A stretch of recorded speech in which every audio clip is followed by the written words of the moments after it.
اعوذ باللہ من الشیطان الرجیم بسم اللہ الرحمن الرحیم رب اشرح لی صدری ویسر لی امری واحلل عقدۃ من لسانی یفقہوا قولی الحمدللہ الصلاۃ والسلام علی رسول اللہ وعلی آلہ واصحابہ اجمعین اما بعد السلام علیکم ورحمۃ اللہ وبرکاتہ۔ اللہ سبحانہ و تعالیٰ نے پہلے مثال کے ذریعے سے ہمیں ایک پکچر بنا کے بتایا کہ مثال دی کہ ایک بندہ ہے وہ لائٹ جلانے کی کوشش کر رہا ہے، اچانک سے بہت لائٹ ہو جاتی ہے اس کے سراؤنڈنگ میں، اس کے آس پاس، اور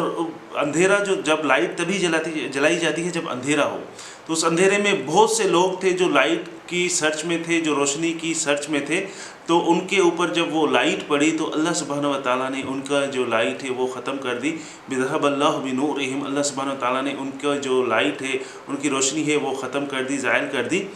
اور ان کو وہ بالکل اللہ سبحانہ و تعالیٰ نے ان کو اندھیرے میں رہنے دیا۔ لا یبصرون، وہ بالکل بھی دیکھ نہیں سکتے۔ صم بکم عمی،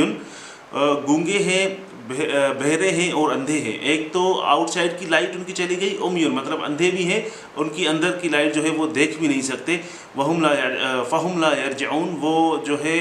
بالکل بھی سیدھے راستے پہ وہ بالکل بھی واپس نہیں آئیں گے۔ یہ اللہ سبحانہ و تعالیٰ نے اس مثال سے جو ہے ایک پکچر بنائی، تو اس میں جو لائٹ جلانے والا ہے وہ کون ہے، اور وہ کون لوگ تھے جن کی روشنی اللہ سبحانہ و تعالیٰ نے، جن کا نور اللہ سبحانہ و تعالیٰ نے جو ہے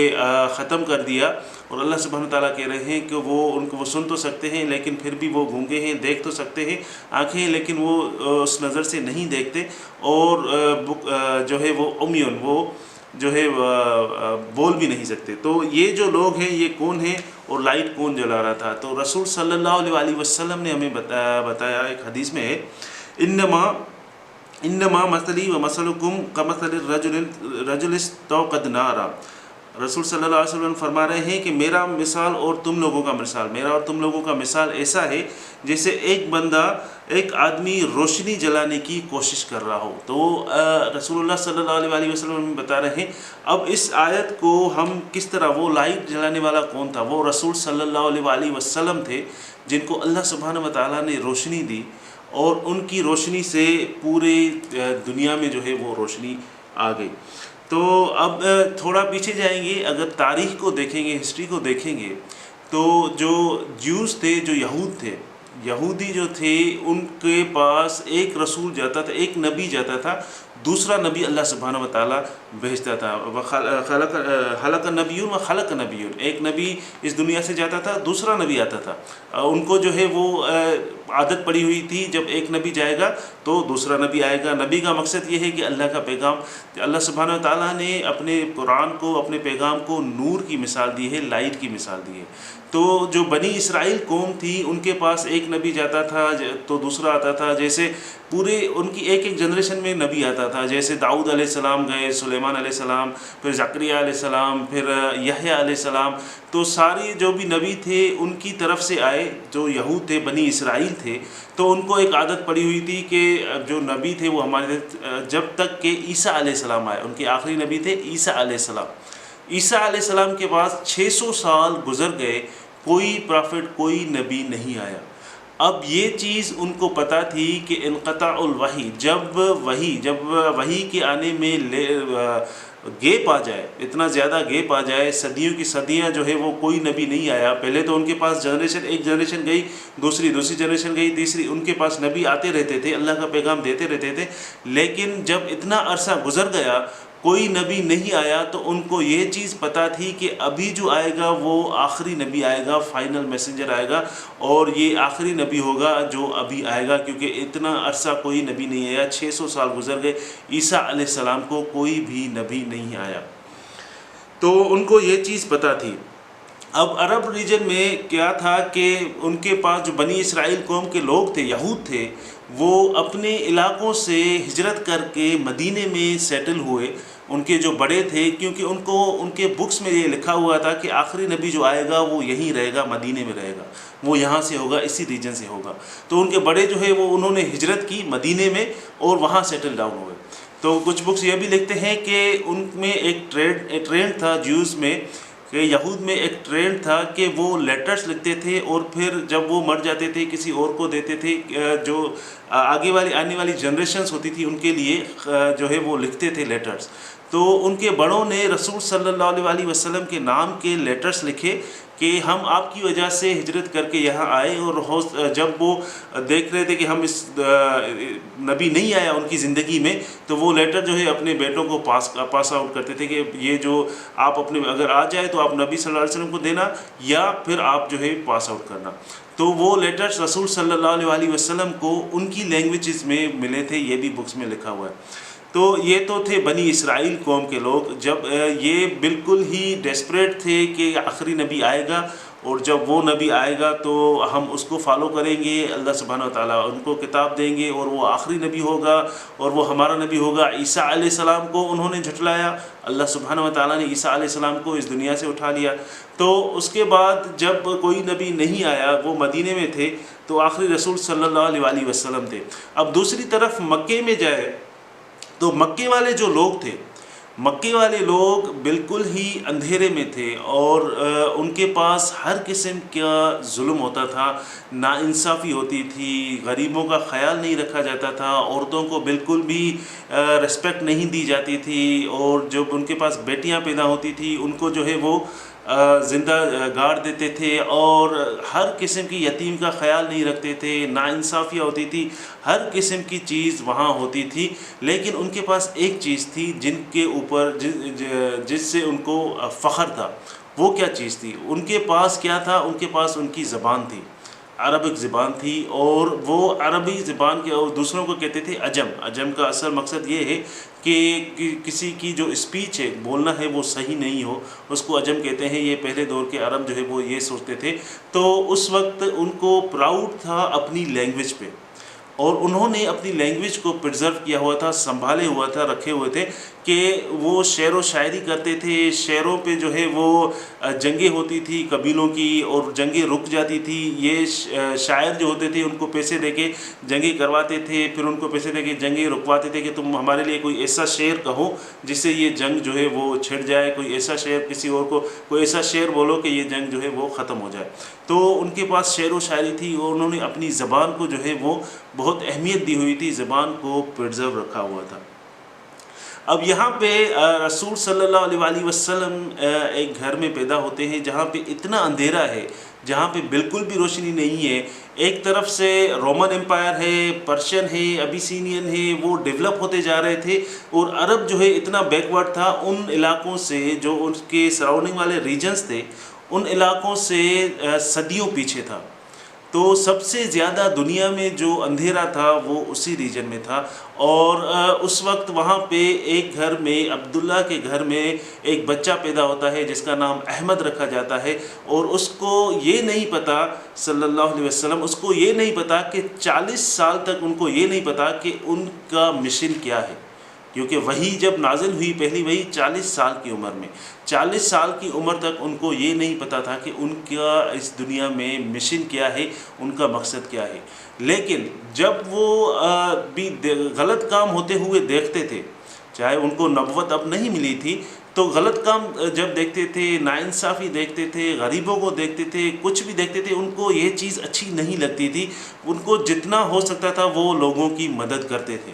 لیکن انہوں نے دیکھا کہ میں 10 لوگوں کی مدد کر رہا ہوں، پھر دوسرے 20 اور آ جاتے ہیں، 20 کی کرتا ہوں 50 اور آ جاتے ہیں، یہ چیز تو ختم ہو ہی نہیں رہی۔ اتنا شیطان کیوں ہے؟ اتنے لوگ غلط کام کیوں کر رہے ہیں؟ اتنی ناانصافیاں کیوں ہیں؟ تو یہ چیز ان کو جو ہے وہ بادر کرتی تھی، یہ چیز ان کو اچھی نہیں لگتی تھی کہ اتنا ناانصافی، اتنا ظلم کیوں ہے، اور یہ سب کچھ صحیح کیوں نہیں ہو رہا۔ تو آخری دنوں میں جب نبوت سے پہلے آخری سال میں رسول صلی اللہ علیہ وسلم جبل نور، مکے میں جبل نور ہے، ہو سکتا ہے آپ نے دیکھا ہو اس کو، نور، جبل نور 3 وجہ سے کہتے ہیں۔ ایک تو سب سے پہلے جو وحی نازل ہوئی وہ وہاں پہ ہوئی، جو قرآن کو اللہ سبحانہ وتعالیٰ نے نور کا مشابہت دیا ہے، تو اسی لیے بھی جبل نور کہتے ہیں۔ دوسرا کہتے ہیں کہ جب چاندنی ہوتی ہے، جب چاند جو ہے وہ فل مون ہوتا ہے، تو اس کا جو لائٹ ہے ریفلیکٹ کرتی ہے اس جبل نور پہ، ریفلیکٹ کرتی ہے اس طرح کہ پورے مکے میں اس کی جو ہے وہ لائٹ پھیل جائے۔ دوسرا یہ کہ اگر کوئی بھی آدمی وہاں جا کے لائٹ جلائے گا، اس کی لوکیشن ایسی تھی کہ پورے مکے میں، مکہ اس وقت چھوٹا تھا، پورے مکے میں اس کی لائٹ جو ہے وہ ریفلیکٹ کرتی تھی۔ یہ 3 وجوہات تھی، اس کو جبل نور کہا جاتا تھا۔ تو رسول صلی اللہ اللہ علیہ وسلم وہاں پہ جاتے تھے اور راتیں گزارتے تھے، آخری دنوں میں پوری رات اور سارے دن وہیں رہتے تھے وحی آنے سے پہلے۔ تو یہ پوری دنیا میں ایک اندھیرا تھا، پوری دنیا میں ایک اندھیرا تھا، کسی کو کچھ نہیں پتا تھا کہ سیدھا راستہ کیا ہے، ہمیں کیا کرنا چاہیے، اللہ عز و جل کے کیا احکامات ہیں، کسی کو کچھ بھی نہیں پتا تھا۔ سب سے زیادہ جو اندھیرا تھا وہ اس ریجن میں تھا جہاں پہ رسول صلی اللہ علیہ وسلم پیدا ہوئے۔ تو اللہ سبحانہ و تعالیٰ نے اس جگہ کو پسند کیا اپنی نور بھیجنے کا، لائٹ بھیجنے کا، قرآن بھیجنے کا۔ تو اس ایک رات میں اللہ سبحانہ و تعالیٰ نے پوری جو دنیا ہے اس کا نقشہ جو ہے وہ پورا چینج کر دیا قرآن کو بھیج کر۔ تو وہ ایک رات تھی جب وحی نازل ہوئی رسول صلی اللہ علیہ وسلم پہ، اس ایک رات میں اللہ سبحانہ و تعالیٰ نے پوری دنیا میں جو ہے وہ نقشہ چینج کر دیا۔ پوری دنیا میں آپ دیکھیں گے کہ جو بھی چیزیں، جو بھی پریکٹسز غلط کی جاتی تھی وہ ساری اللہ سبحانہ و تعالیٰ نے ختم کی اپنے نور کی وجہ سے، اور وہ نور کس کو دیا؟ رسول صلی اللہ علیہ وسلم کو۔ اگر آپ اس آیت کو ابھی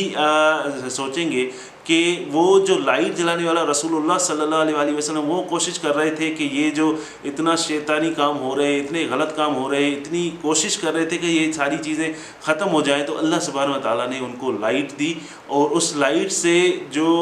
لوگ تھے، اب مشرکین مکہ جو تھے، دو لوگ تھے جو